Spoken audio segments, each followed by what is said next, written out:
নমস্কার প্রিয় বন্ধুরা, আপনি বহু শখ করে আপনার খামার বাড়িতে একটা বা দুটো নারকেলের গাছ লাগিয়েছেন, কিন্তু সেখানে নারকেলগুলো ছোট ছোট হচ্ছে, অকালে ঝরে যাচ্ছে, শুকিয়ে যাচ্ছে।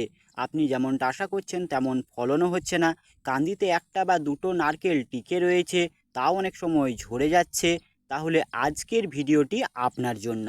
আমাদের খামার বাড়িতে যে নারকেলের গাছ রয়েছে, সেই নারকেল গাছগুলোকে আমি কিভাবে সার প্রয়োগ করি যাতে একটাও নারকেল ঝরে পড়ে না, এবং কান্দিতে 9টা 10টা করে নারকেল থাকে, এবং নতুন মোচা অনেক বের হচ্ছে এবং নারকেল একটাও ঝরছে না। তাই স্বল্প এই ভিডিওটি আপনাদেরকে শেষ পর্যন্ত দেখার অনুরোধ রইল, এবং যদি ভিডিওটি ভালো লাগে তাহলে লাইক, শেয়ার এবং কমেন্ট করবেন। যারা নতুন তাদেরকে অনুরোধ করব চ্যানেলটি সাবস্ক্রাইব করে নেওয়ার জন্য। দেখুন, নারকেলের গাছ যেখানে রয়েছে, সেই নারকেলের গাছ থেকে 2 ফুট ব্যাসার্ধ বরাবর গোল করে নারকেল গাছের চারিপাশটা খুব ভালোভাবে কুড়ে নিতে হবে, মোটামুটি 6 থেকে 7 ইঞ্চি নিচে করে। তারপর সেখানে আমি যে সারগুলো প্রয়োগ করি এখানে রয়েছে ডিএপি 1.5 কিলো, এবং ইউরিয়া 1.5 কিলো, এবং রয়েছে খাবার লবণ 3 প্যাকেট অর্থাৎ 1.5 কিলো। এই 3 প্রকার সার বা খাবার লবণ, ডিএপি এবং ইউরিয়া একসাথে খুব ভালোভাবে মিশিয়ে দেব, এবং মিশিয়ে দেওয়া হয়ে গেলে এখানে আমি যে নারকেল গাছের চারিপাশে গোল করে কুড়েছি সেখানে এগুলো ছড়িয়ে দেব চারিদিকে। তবে আপনারা হয়তো ভাববেন বা ভয় পাবেন যে 6 ইঞ্চির নিচে করে কুঁড়তে গেলে দু একটা শিকড় কাটা যাবে, তাতে কোনো সমস্যা হবে না। দু একটা শিকড় কাটা গেলে গাছটির কোনো প্রকার সমস্যা হবে না। এভাবে দেখুন, আমি যেমনভাবে দিয়ে দিচ্ছি এরকমভাবে নারকেল গাছের গোল করে যে চারিদিকে রাউন্ডটি করবেন সেখানে দিয়ে দেবেন সারগুলো।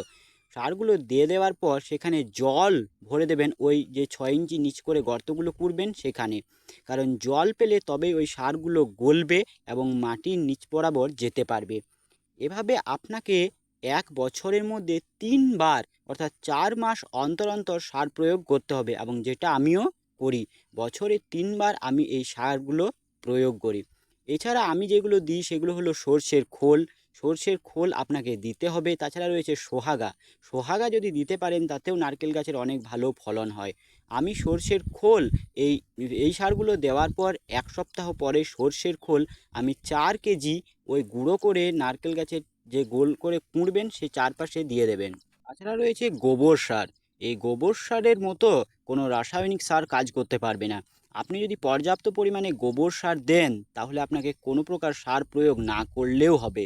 আমি আমাদের এই গাছগুলোকে 10 থেকে 15 কেজি হিসাবে প্রতি 3 মাস অন্তর অন্তর গোবর সার দিই, এবং পাঁক আপনাকে দিতে হবে, পুকুরের যে পাঁক হয় সেই পাঁক। তাছাড়া আমি ছাগল খামার করি, আমাদের প্রতিদিনের যে ছাগলের পায়খানাগুলো সেগুলো তো আমি ওই নারকেল গাছের গোড়াতেই জড়ো করি, এবং সেগুলো ভেঙে গিয়ে খুব সুন্দর সার হয়, এবং এটি জৈব সার হিসাবে প্রয়োগ করেন। আপনারা গোবর সার নারকেল গাছে দেবেন, এবং এই যে আমি বললাম রাসায়নিক সারগুলো সেগুলো দেবেন। দেখবেন খুব ভালো ফলন পাবেন এবং একটা নারকেলও ঝরবে না। আমি শুধু আমাদের কাছে যে সার প্রয়োগ করি সেটাই আপনাদেরকে বললাম। আজকের ভিডিওটি এখানেই শেষ করছি। ভিডিওটি ভালো লাগলে অবশ্যই লাইক, শেয়ার এবং কমেন্ট করবেন। ধন্যবাদ। জয় কৃষাণ।